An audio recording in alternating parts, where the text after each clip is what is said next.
বিরোধী দলনেতা জিতেন্দ্র চৌধুরী এবং কংগ্রেস নেতা বিধায়ক সুদীপ রায় বর্মনের আবাস ও বাড়ির সামনে যে বিক্ষোভ কর্মসূচি সংগঠিত করা হয় তার জেরে তারা আটকে পড়েছেন, তাদেরকে কালো পতাকা দেখানো হয়েছিল। তারই জেরে বিধানসভার ভেতরের অধিবেশনের প্রথমার্ধেও তৃতীয় দিনের প্রথমার্ধেও সেখানে উত্তাল হয়ে ওঠে বিধানসভার অধিবেশন চত্বর। আমরা সরাসরি বিধানসভার তৃতীয় দিনের প্রথমার্ধের সেই দৃশ্য দেখি যেখানে বিরোধী দলনেতা আটকে পড়েছেন, নিরাপত্তার এসকর্টের গাড়ি দিয়ে তাকে যথাসময় বিধানসভায় পৌঁছানোর চেষ্টা করা হলেও তিনি যথাসময়ে পৌঁছতে পারেননি, অনেকটা দেরিতে তিনি পৌঁছেছেন।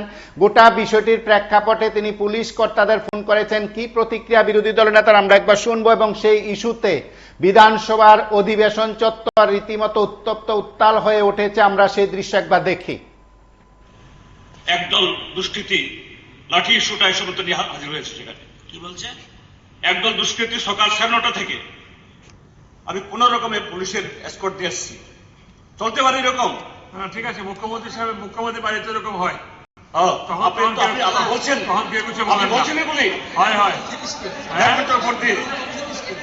চলতে পারি এরকম করে? আইন শৃঙ্খলা আছে? আরে জঙ্গলের রাজত্ব চলছে এখানে, জঙ্গলের রাজত্ব চলছে এখানে। মুখ্যমন্ত্রী আমি একটা কথা স্যার, মন্ত্রী সুধাংশু দাসের বাড়িতে যখন উনাকে যখন ঘেরাও করা হলো, ওনাদের একটা বক্তব্য শুনেছি আমরা, একটা বক্তব্য কিন্তু বলেন, একটা শব্দ ওনারা প্রকাশ করেন। আজকে ওনারা আইন কানুনের দোহাই দিচ্ছে। প্রশ্ন উত্তর পর্ব আজকের কার্যসূচি সংশ্লিষ্ট দপ্তরের ভারপ্রাপ্ত মাননীয় মন্ত্রী সচেষ্ট বিরোধী দলের নেতাকে কথা বলতে দিন, আপনারা কেন কথা বলছেন? মাননীয় মন্ত্রী জানতে চাইছেন বিরোধী দলের নেতার কাছে। আর আপনি জিজ্ঞেস করুন, আপনার সরকারে আছেন, প্রশাসন একটা চালাচ্ছেন। এই যে একজন মন্ত্রী, শুনুন না, আরে ভাই 1.5 ঘন্টার উপরে শুনুন না, আপনার মতো একজন সবাই মিলে কথা বলছেন কেন? বিরোধী দলের নেতা কথা বলছে, আপনারা কথা বলছেন কেন? সামনে উদ্যোগী হচ্ছে। আমি ঠিক আছে, আপনি বলুন, পুলিশের এডিসি কে ফোন করছে, এসপি কে ফোন করছে, এসডিপিও কে ফোন করা হচ্ছে, কিছু লোক আসলো না, চলতে পারে এরকম করে? What they are demanding, sir. You ask them. Madam please. We were not there. They have the liberty to do like this. We were not there. আপনি ছিলেন, কি বলছিল তারা? There must be some motive. প্রশাসন খবর নিন, Never. খবর নিন। ঘন্টা ধরে একজন হাউসের মেম্বারের বাড়ির সামনে এভাবে Why করছে। all of you are কেন বলছে বলে লজ্জা নেই? বসো, please.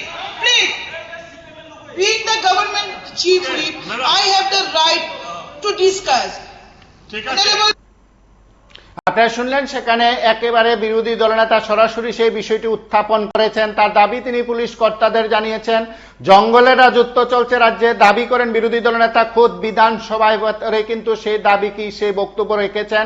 এবং আপনারা দেখলেন সেখানে ট্রেজারি বেঞ্চের তরফে কি বক্তব্য, বিধানসভার মুখ্য সচেতকের তরফে কি বক্তব্য, দুজন মন্ত্রী দাঁড়িয়ে অবশ্য সেই বিষয়টি জানতে চেয়েছেন। এবং জিতেন্দ্র চৌধুরীর দাবি তার বাড়ি ঘেরাও করে রেখেছে, দুষ্কৃতীরা লাঠি সোঁটা নিয়ে গেছে বলে সেখানে তিনি দাবি করেন। তার প্রেক্ষিতে কিন্তু তার দেরি হয়েছে আসতে, নিরাপত্তার গাড়ি দিয়ে তাকে আসতে হয়েছে, সেই দাবিও তিনি করেছেন। এসকর্টের গাড়ি দিয়ে তাকে বিধানসভায় যেতে হয়েছে, সেই দাবিও তিনি করেছেন। আমরা আরো কয়েকটি বিষয় নিয়ে বিধানসভার ভেতরে দৃশ্য দেখি, যেখানে সরাসরি কয়েকটি বিষয়ে বলা যেতে পারে সরকার পক্ষের বক্তব্য চাওয়া হয়েছে উপস্থিত বিধায়কদের তরফে। তাতে কিন্তু বেশ কয়েকটি প্রাসঙ্গিক বিষয় আলোচনায় উঠে আসছে। শান্তিনিকেতন মেডিকেল কলেজ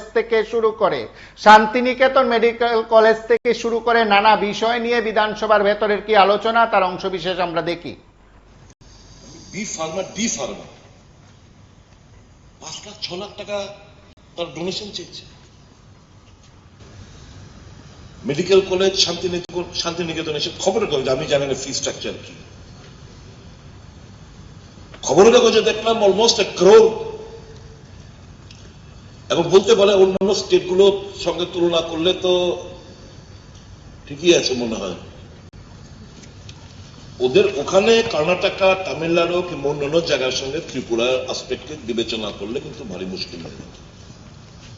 আমার বক্তব্য থাকবে, government is issuing no objection certificate, ঠিক আছে তোমরা করো, আমাদের এখানে এডুকেশন বিস্তার হবে কেনা চাই, কিন্তু পাশাপাশি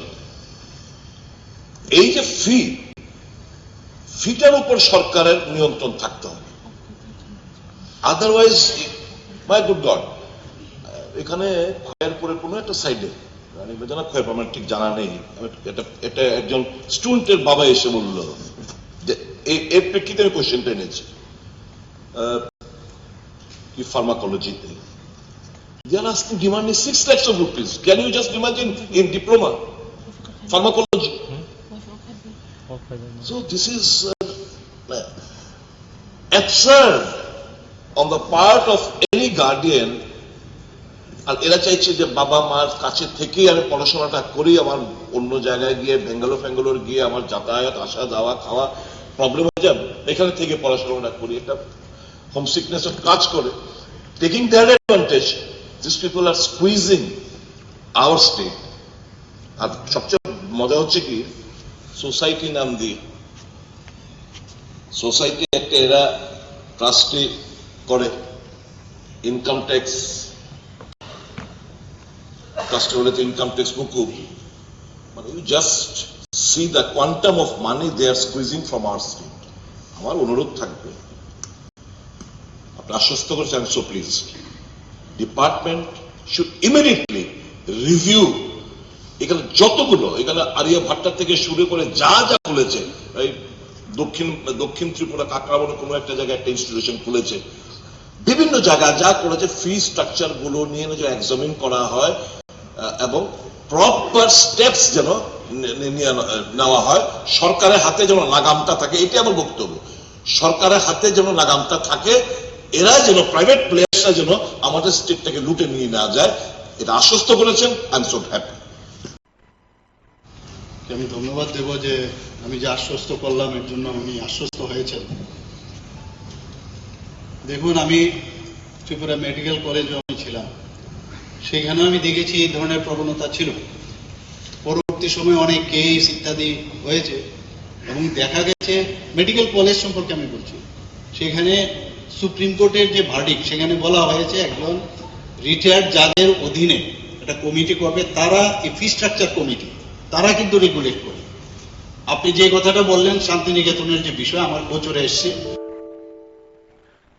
আমি আমার আধিকারিককে বলছি ইমিডিয়েটলি দেখুন সত্যতা, এটা সত্যতা যাচাই করুন, কারণ তারা করতে পারবে না, কারণ সুপ্রিম কোর্টের ভার্ডিক্ট আছে এখানে, যদি এরকম হয়ে থাকে এবং সেই দাবি পদক্ষেপও নেওয়া হয়েছে। আর ইঞ্জিনিয়ারিং কলেজের কতগুলো বিষয় আমার কাছে আছে এখানে, যেমন এখানে on the backdrop of judgment given by the Supreme Court of India regarding charging fees in technical institution in following cases. একটা উদাহরণ দিয়েছি, in the case of Unni Krishnan JP and other versus State of Andhra Pradesh and others. In the case of TMFI Foundation and others versus State of Karnataka and others. In case of Islamic Academy of Education. আপনারা শুনলেন বিভিন্ন বেসরকারি সরকারের নজরদারিতে থাকা শিক্ষা প্রতিষ্ঠানগুলো কিভাবে রাজ্যের ছেলে মেয়েদের, দেশের ছেলে মেয়েদের পকেট কাটছে, অভিভাবকদের পকেট কাটছে, সেই বিষয়গুলো নিয়ে বিধানসভায় কথা বলছেন। নানা দিক থেকে বিধানসভা আলোচনার প্রেক্ষাপটে উঠে আসছে অনেকগুলো বিষয়। খোদ মুখ্যমন্ত্রীর উপস্থিতিতে সেই অধিবেশন গতকাল দ্বিতীয়ার্ধে থেকে মুখ্যমন্ত্রী উপস্থিত ছিলেন, মুখ্যমন্ত্রী তার জবাবও দিচ্ছেন, আলোচনা করছেন, অন্যান্য মন্ত্রীরাও জবাব দিচ্ছেন। আপনারা সঙ্গে থাকুন, দেখতে থাকুন PB24।